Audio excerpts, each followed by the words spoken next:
Australia, land of opportunity and sunshine.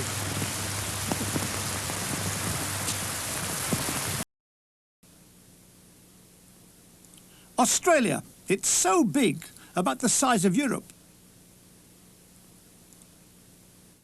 OK, but what we want is a typical Australian joke. Well, the typical Australian... If there is such a The typical Australian joke is one mildly rude, but not too rude. There's a girl pregnant standing on Sydney Harbour Bridge, and she's about to chuck herself into the harbour, and her boyfriend comes up and says, Molly, what are you doing? She says, can't you see? I'm pregnant. He said, well, what are you going to do? And she says, I'm going to chuck myself off the bridge. He says, he said, not only are you good in bed, but you're also a good sport.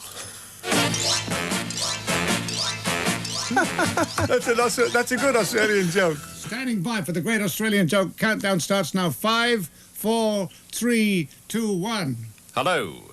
Hello? Yes. Who's that? John Laws. G'day, Jack. How are you, son? Is that you, Warwick? It's Warwick. Warwick, can I give him a second name? No, not necessary. Warwick will do. Warwick, well, I've got... Now, this joke. Yeah? Are we on the air? Yes, we are. OK, I'll tell you the joke. You ready? I'm ready. We're ready for it, Warwick. Who's that? Mr. Milligan. Oh, g'day. G'day, Warwick. All right, I'll tell you the story. Right, now, there's this Aussie guy's crossing the Nullarbor with his dog, right? He's got plenty of water and he's got all his cooking things, you see, but he runs out of food. Halfway across, he runs out of food. He looks down at his dog and he says, mate, I'm sorry.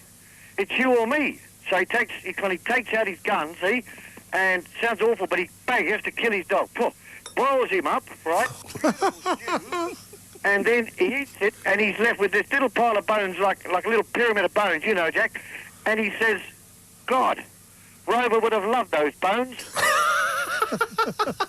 Oh, that's the flick man. He comes and sprays the garden and the house. Flicking things off, is he? Oi, when you finish down there, can you bring us some of your specimens? Not yours, no. Some of the animals. Hippopotamuses in jars, things like that. What insects have you got then? Well, they come and they spray for cockroaches, redbacks, funnel webs. Ah, wait a minute, hold it now. You loved Australia, but then suddenly these you got all these insects bum-biting things. Quite frightening. Is this normal? My mother's got a garden. She never has it sprayed.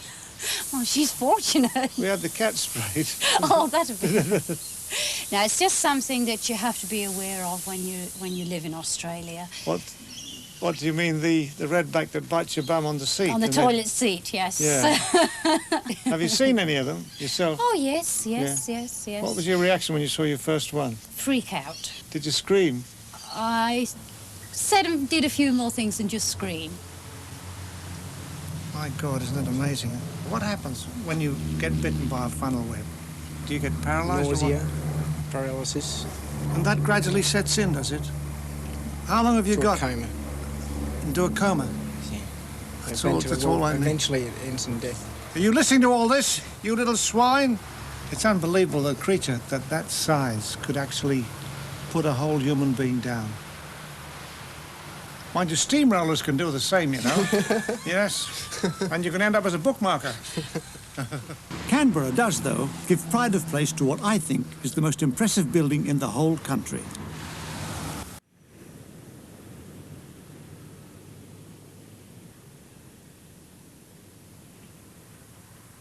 This is Australia's monument to its war dead.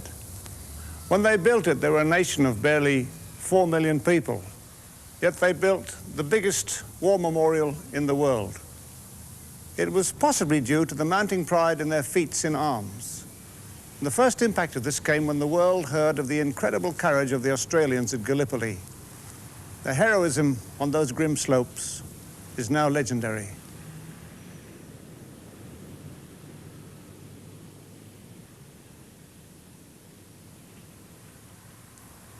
So revered are the war dead that the name of every fallen Australian soldier is inscribed on the walls of this memorial. And if I may add a private note, I remember during the last war speaking to a captured German officer, and I asked him who he thought were the best shock troops on the Allied side. And without hesitation, he said the Australians. So it's not without reason that Montgomery chose the Australian 9th Division to carry out a critical attack without which the Battle of Alamein could never have been won. And something else that's not very well known. It was the Australians who were the first Allied troops to defeat the Japanese. Indeed, in the calendar of arms, they are a mighty people.